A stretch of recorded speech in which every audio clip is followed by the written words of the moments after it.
नमस्कार दोस्तों, स्वागत है आपका अपनी कोचिंग विधि जुडिशियल एकेडमी में। And in this lecture we are going to study section number 92 of the CrPC which has now become section number 95 of the BNSS. Is there any change? Yes, there are some deletions. कुछ delete हुआ है, otherwise concept में exam की importance से कहीं को delete, कहीं कोई चेंज नहीं है। जैसे हेडिंग में है प्रोसीजर एज टू लेटर्स, और अब क्या पहले क्या था, procedure as to letters and telegrams. तो 92 में सेक्शन 92 सीआरपीसी की जो हेडिंग थी वो टेलीग्राम भी वर्ड था, वो टेलीग्राम वर्ड अब आपको यहाँ पर मिसिंग मिलेगा और ये चेंज है, ये आपके प्रीलिम्स के लिए इंपॉर्टेंट हो सकता है। उसी तरीके से जहां जहां टेलीग्राफ अथॉरिटी का वर्ड यूज हुआ है सीआरपीसी में, उस टेलीग्राफ अथॉरिटी को भी अब बीएनएसएस में हटा दिया गया है। तो there is no word of telegraph authority in the BNSS, ये ध्यान रखिएगा, बाकी सब कुछ सेम रहेगा। So let's start the class. Now I come to section 92. Procedure as to the letters and telegrams. अभी आपने पढ़ा होगा सेक्शन 91 क्लॉज 3 का ये एक्सेप्शन था, उसके बारे में बात की गई है 92 में। If any document parcel or thing is, देखिए, if any document parcel or thing in the custody of postal और telegraph authority is in the opinion of the district magistrate, highlight कर लीजिए, P4 प्रीलिम्स क्वेश्चन यहीं से आएगा। District magistrate, chief judicial magistrate, court of session or the high court, ये चार authorities से ही question बनेगा और कहीं से पूछता नहीं है, समझे। जैसे कि as in the case of section 91, as in the case of section 91 there was what, there was any court and the officer in charge of the police station. उसी तरीके से यहां पर चार नाम याद रखने हैं आप लोगों ने। इट इज सेक्शन 92, इसमें कौन कौन से अथॉरिटीज हैं, in the opinion of whom, district magistrate, number 2 chief judicial magistrate, number 3 court of session, number 4 high court. ये चार लोग हो गए, district magistrate, chief judicial magistrate, court of session or the high court if in the opinion.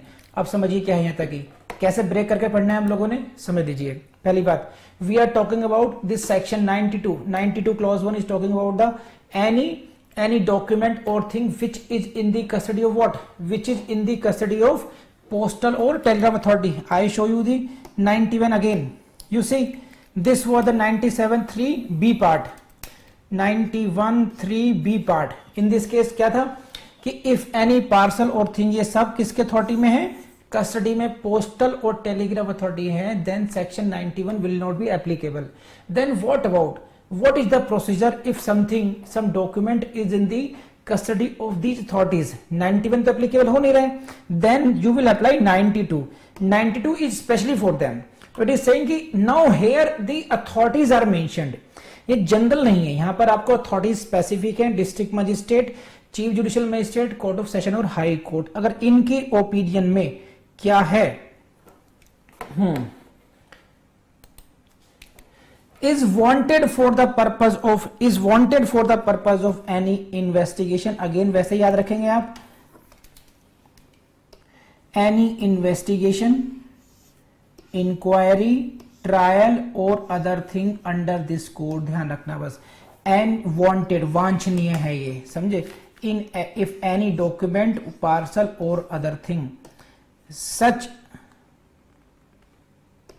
Such magistrate यानी कि CJM और district magistrate और court का मतलब सेशन कोर्ट या हाई कोर्ट में रिक्वायर द पोस्टल और telegraph authorities at the case में भी to deliver the document this to such person at the magistrate और कोर्ट डायरेक्ट्स। तो क्वेश्चन आपसे सिंप्लीफाइड ये पूछते हैं, who can issue order, who can issue summon, who can issue requisition to the telegraph authority, postal और telegraph authority को ये जो रिक्विजिशन है कौन इशू कर सकते हैं? The answer is what, district magistrate, number 1, number 2 CJM, number 3 court of session, number 4 high court, ये लोग कर सकते हैं। यही सब रिपीटेडली ये क्वेश्चन पूछा जाएगा आप लोगों से, बस ये रहा question. Power to summon any document, parcel or thing in the custody of postal और telegraph authority is available to whom, district magistrate, CJM, court of session and high court, all of the above. इसी pattern पर आपको 99 99.9% यहीं से question मिलने वाला है आपको, लिख लीजिए। मैं बहुत याद आऊंगा आपको एग्जाम में, इसलिए अच्छी यादें रहें, ये ध्यान रखना, मेरा ही भला आपका ही भला इसमें। तो कर लेंगे आप लोग। This is 92 clause 1। सो ये हुआ आपका, this is regarding the district magistrate CJM court of session high court करेंगे इशू। कहां करेंगे, what is the special use of this, that document, this is, don't forget this please, repeatedly I am saying, section 92 का कहां पर apply हो रहा है, this document और parcel is in the custody of postal और टेलीग्राफ अथॉरिटी। यहां पर 91 अप्लाई नहीं हो रहा था, तो 92 क्लॉज 1 अप्लाई हुई यहां पर। अब हम लोग आते हैं नेक्स्ट क्लॉज पर। इस पर, if any such document parcel or thing is in the opinion of any other magistrate, please ध्यान रखना, now this is any other magistrate, whether executive or judicial, एक बात, or of any commissioner of police, 2, or the district superintendent of police, 3। तो any other magistrate, commissioner of police, district superintendent of police, 3, wanted for any such purpose is in the opinion of, तब ये करेंगे, he may require the postal और telegraph authority to cause search to be made for and to detain such document this pending the order of the district magistrate CJM or the court under section 91। आपको समझ में नहीं आया होगा क्योंकि मैंने सिर्फ पढ़ा है आपके लिए। अब मैं समझाता हूँ आपको, यहाँ गोल तो कर ही लिया होगा कम से कम आप लोगों ने। अब मैं समझाता हूँ, देखिए ये आ गया मैं, ये है आपकी बेरेक्ट, ये है हम, और ये है आपकी क्लास CRPC की। सो come to the point. So 92 clause 1 dealt with the officers like what court, district magistrate, chief judicial magistrate, high court, court of sessions। तो वो डायरेक्ट समनिंग कर सकते हैं पोस्टल अथॉरिटी को या टेलीग्राफ अथॉरिटी को, उनकी तो बात खत्म होगी, बड़े साहब लोग हैं। नो, अगर अदर मजिस्ट्रेट के लिए क्या है, जो बाकी के जो ऑफिसर्स हो सकते हैं वो कहां जाए, क्योंकि you have closed the door in 91 clause 3। 91 clause 3 में आपने कहा कि नहीं, nothing in the section 91 shall apply here, बात खत्म हो गई। 92 क्लॉज 1 में भी आपने जो वो राइट है, you gave the right to the other authority, district magistrate, CGM, high court, court of session, यही है ना, इन सबको दे दिया आपने, इन सबको दे दिया। Now what about the any other magistrate, any other magistrate, this is so section 92 clause 1, please, sorry, 92 clause 2 is dealing with these persons who are not dealt, who are left in section 92 clause 1, जिनको 92 clause 1 में छोड़ दिया गया था, उनके लिए relief आपको यहां से मिलेगा। कुछ उनकी भी सुनी जाएगी तो यहां सुनी जाएगी, क्या, if in the opinion of any other magistrate, कोई सा भी मजिस्ट्रेट हो सकता है, जुडिशियल मजिस्ट्रेट क्लास 1, क्लास 2, या एग्जीक्यूटिव मजिस्ट्रेट हो सकता है, ठीक है, या फिर कमिश्नर ऑफ पुलिस हो, या फिर डिस्ट्रिक्ट डीएसपी हो, उनको लगता है इन the opinion of these any such document is wanted for such purpose, ठीक है। तो कौन सा पर्पज वही है same, wanted for the purpose, ये ध्यान करना, ये सभी बातें इंक्लूडेड हैं इसमें। ये every level of criminal proceedings, investigation हो, इंक्वायरी हो, ट्रायल हो, अदर प्रोसीडिंग हो, सभी को इंक्लूड किया गया है इसमें। देन ही मे रिक्वायर, अब देखो इनकी क्या है, कितनी चलेगी इनकी, ध्यान रखना, यहीं से क्वेश्चन पूछा जाएगा। He may require, such officer may require the postal और टेलीग्राफ अथॉरिटी, क्या, to cause search to be made.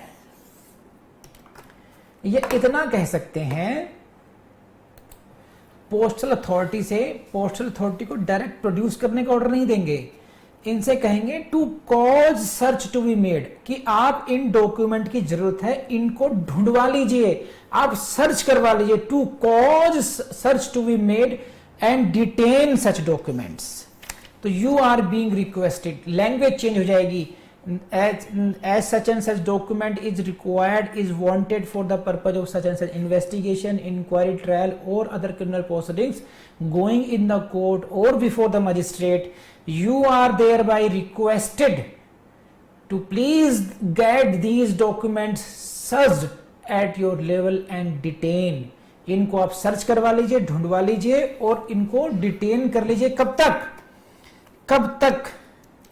Pending the order of DM, CJM और द कोर्ट्स, कि जो 92 क्लॉज 1 में जो अथॉरिटीज हैं, जब तक उनका ऑर्डर आता है तब तक आप इनको डिटेन करके रख लीजिए अपने पास, उनको सर्च करा लीजिए, उनको डिटेन कर लीजिए। यानी कि अगर समनिंग करवानी है तो करवानी उनके थ्रू ही होगी, वो ये ध्यान रखना। तो यहीं से क्वेश्चन आता है कि पोस्टल अथॉरिटी को क्वेश्चन कैसे आएगा, ये रहा, लीजिए क्वेश्चन आपके सामने है, ये क्वेश्चन आएगा। हाथ कहते ना पढ़े लिखे को फारसी क्या, who amongst the following is not competent, not competent कर दिया, to order the postal to deliver the documents. कौन कॉम्पिटेंट नहीं है, ये होना चाहिए कॉम्पिटेंट कौन है इसमें, ये फ्रेमिंग गलत हो गई, लेकिन आप क्वेश्चन समझ गए होंगे क्वेश्चन कैसे आता है कि कौन कॉम्पिटेंट है और कौन कॉम्पिटेंट नहीं है। सही है, ये नहीं होंगे, डिस्ट्रिक्ट मजिस्ट्रेट केवल होगा, तो यहाँ का नोट नहीं होना चाहिए था, who is competent, district magistrate is competent. तो प्लीज लेट मी नो, बात समझ में आई नहीं आई आपको, ये 92 की क्लॉज 1 क्लॉज 2 समझ में आई नहीं आई, जल्दी बताइए। सो इन नटशेल 91 एंड 92 जुड़वा भाई हैं, ठीक है। 91 में any court officer incharge police station में issue summons to produce a thing or document before it, but that rule will not be applicable in case when such thing or document is in the custody of the telegraph or postal authorities. Then what will be there, what is the way out? Then section 92 comes to your rescue. Then according to section 92 clause 1, the four authorities, district magistrate, CJM, high court, court of session, यही है ना, हाँ, these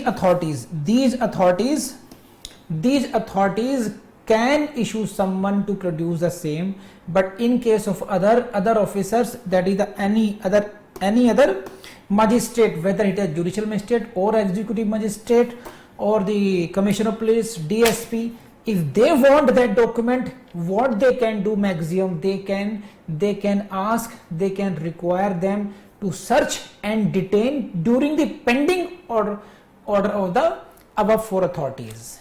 तो इतने सी बात है, मैंने 1 घंटा लगाया समझाने में, आपने 1 मिनट में समझ लिया। देखिए कितने समझदार लोग हैं आप लोग, जिन बातों को 1 घंटे में समझाया गया वो लास्ट में आपने 1 मिनट में समझ के इधर कर दिया।